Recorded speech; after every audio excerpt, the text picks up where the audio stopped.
It's a diverse community of learners, and our class is typical, with students from Afghanistan, Congo, Tanzania, Myanmar, Samoa, and as well as 3 Aboriginal students and 1 Torres Strait Islander student.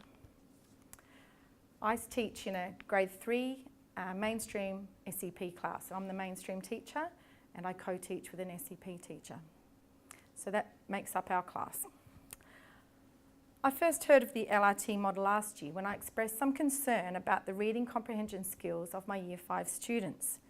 When tested using Probe, there was a gap between the ability to decode the text and their deep understanding, especially with regards to inferential questions. That year, our Year 3s were involved in the LRT project. It sounded interesting, so I dipped my feet in and gave it a try with my class. Teaching Year 3 this year, I was enthusiastic about receiving formal coaching and having my students participate in the research project. Last term, the students completed the baseline assessment phase, and after 2 modelled training sessions with research assistant Mrs. Elise Light, we are up and running for term 3 this year. My talk today is chiefly centred around the 8 students I have in my guided reading group.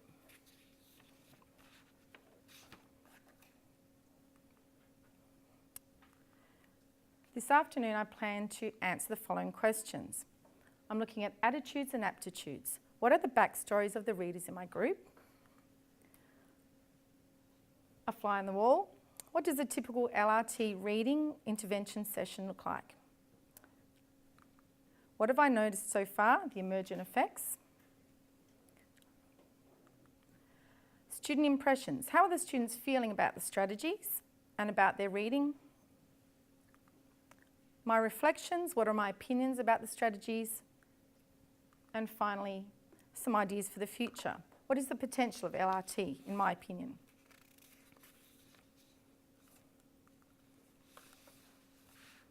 Four mornings a week, our year level of around 90 split up for a 30-minute guided reading session. Students are assigned groups according to their PM reading levels, tested each semester. Teacher aides also take reading groups, allowing us to reduce the number of students in each group and the range of PM levels within the group. My guided reading group comprises 2 girls and 6 boys, and they are all 8 years old. One of the children identifies as Aboriginal, but their at-home languages include Dari, Burmese, Thai, Samoan, Pidgin English and Standard Australian English. Our group also includes 1 student who has a cognitive disability and is on an individual curriculum plan for English and Maths. This group, which I've led all term 3, appears to show a positive attitude towards reading. They are borrowing books from the library and reading them at home or in class. Minecraft Zombies was one favourite book and mentioned, and the Bad Guys series is always popular. Our students undertook a reading test in June and they were assessed to be between levels 17 and 19, which correlates to a reading age of between 7 and 7.5 years. Saying that though, 2/3 of our cohort are at age or above. Year 3 also did NAPLAN for the first time this year.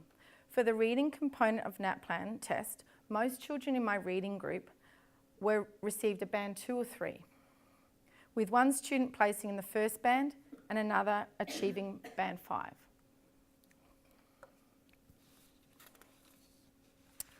What does a typical LRT session look like? Our guided reading sessions, as I said, are led by either a classroom teacher or a teacher aide. In my group, the children and I sit in a circle on the floor and they choose the reading role they want that session. Each role features a character and the cards include specific question prompts for the student. I predict this story is about some aliens to find a way how it's gonna, and this old man finds their way into this big world. Have you done Penny the Predictor yet? Can I say something? I'm not sure, but what does it mean? The reading roles. First, we split into 2 smaller groups. We use a range of different PM readers, fiction and non-fiction, and I usually bring quite a few different sets along so they can choose which one they would like to read. As our group ranges from PM level 17 to 19, we have started the program using the lower level and finished the term at level 19.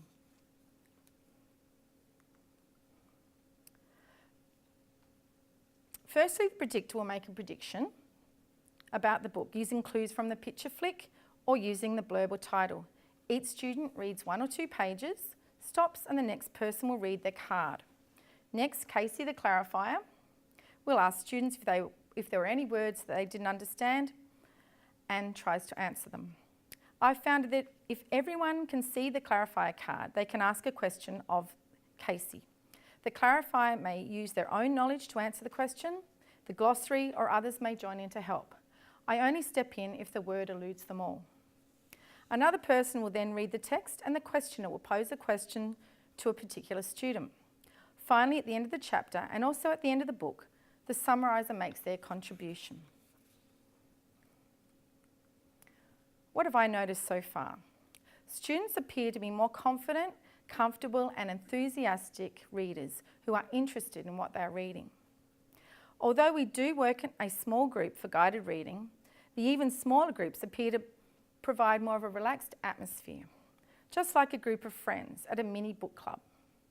As a teacher, when the children see you in a less formal role, say sitting on the carpet with them and enjoying a book, they seem to relax as well. Students' writing has also been impacted by the LRT project. As Gary mentioned, at Woodridge State School, we use the break it down, build it up model, where there is a strong focus on using and building oracy prior to writing. They are beginning to show that they are able to flip the reading roles and use them from a writer's perspective. For example, being able to summarise has helped my students to focus on their paragraph writing and keep to one idea. The Quinn the Questioner card has also helped them provide answers within their writing to the who, what, where, when, why and how. The group seems to be evolving into a mostly self-directed unit who are having lots of relevant and lively dialogue. It was hard to tell from the video there, but they definitely were. At the beginning, I facilitated the large group of 8 students. Each took turns with the 4 roles. I would tell them when to stop reading and also whose turn it was to speak and assume their role. Now, having split into the 2 groups, I'm hearing more and more conversations between the students. If someone is off task, for example, they don't know where they're up to, the other students will encourage them. Instead of just one person asking a question from their roll card, it has become more of a 4-way conversation. The LRT-style conversations have infused into other areas of our reading. I've also noticed that children are more engaged during our read aloud sessions. After lunch, I've been reading The Lion, the Witch and the Wardrobe. Although this is a teacher-led activity, students are using their LRT roles of predictor, questioner, clarifier and summariser. They did, however, need some help for words like frowsty and gibbering, and so did I. In the end, after reading the book in class, 7 students rented the video and watched the movie at home. Surprisingly, one included a boy that had been suspended numerous times that year. Another was a boy that had a high level of absenteeism, and the other was an autistic child. There's even a wait list at our library for the Narnia movie book. Student impressions. How are they feeling about their reading now? When I asked these students their opinions of the LRT program, most of them either liked it or felt neutral about it. The 2 children who didn't like it told me it was annoying because you have to stop. This takes forever. The other boy, who was particularly conscientious, told me some people don't understand it. Another student commented, "I'm a boy." When I prodded him, he explained to me that he didn't like taking on the roles of Quinn the Questioner nor Penny the Predictor, and told me that Steve the Summariser was the best card. I mean, Steve is a cowboy after all. The children told me that they were good readers and that they enjoyed reading because it's fun and tells you stories. and that reading gives us more information. When asked if they thought they had improved using the LRT process this term, one of the students told me that he really liked going to the library and reading books now. Another said that he had got smarter doing the cards and it had helped him get faster and faster.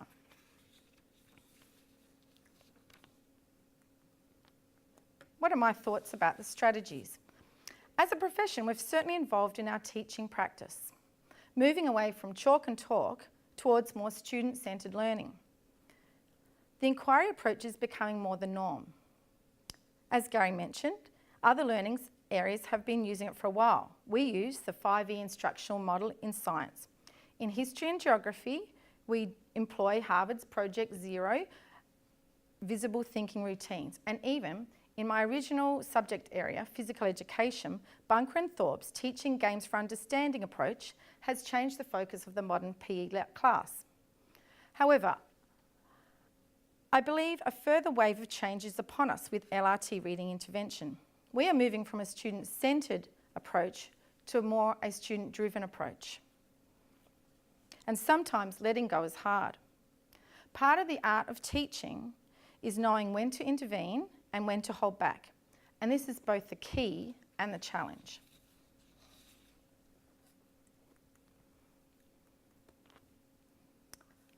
The students themselves are acclimatising to the project. They're certainly enthusiastic about reading and generally enjoy guided reading. In particular, they've enjoyed the smaller groups and taking on their own special roles. However, they can be a little too eager to hurry and finish reading the book. Encouraging that deeper reading dialogue that LRT promotes has taken a little time. In my opinion, this may be due to our students' cultural backgrounds, where teachers often have a more traditional role, or due to our students' lack of confidence in asking and answering questions of their peers in English. I'm certainly enjoying being part of it and enjoying being part of a university study and feel I'm making a small contribution towards the body of knowledge. It's a dynamic process. We are making adjustments along the way, but I certainly feel well supported and know Elise is only an email away. Confidence begets confidence. The longer we do the program, the more confident the children are becoming. They like the fact that they get to talk and not just answering my questions and giving me the answer they think I want to hear. They like having their own opinions heard and respected. The children are developing a voice. They know they can contribute to the discussion without fear of making mistakes, and they are learning to reach out and encourage others. I think LRT also dovetails effectively with our Schools You Can Do It program, with which our students are very familiar. It is helping them to live out the keys to success: confidence, getting along, organisation, persistence, and resilience. For teachers using the program in the future, my tips are: keep your high expectations, be willing to let go, and trust the process, because I believe we really are sowing seeds of possibility in our students. Earlier I discussed how I'd noticed some of the LRT reading intervention skills had infused into other areas of literacy. I do believe that it has the potential to extend further across the curriculum. Woodridge State School's Year 4 classes are now practising using the LRT approach within mathematics problem solving as part of the project. In the near future, I see the model's potential within other subjects like science, humanities and social science and technologies. Using new cards created specifically for each subject, peer-to-peer conversations could be scaffolded to promote mastery-focused dialogue, further developing deeper understanding and a more student-driven, collaborative and supportive environment. In the distant future, I propose that the learning-focused Reciprocal Teaching program be used to connect students in other countries. Relationships with sister schools could be established and online collaborative lessons could eventuate, thus promoting global connectedness and creating genuine global citizens.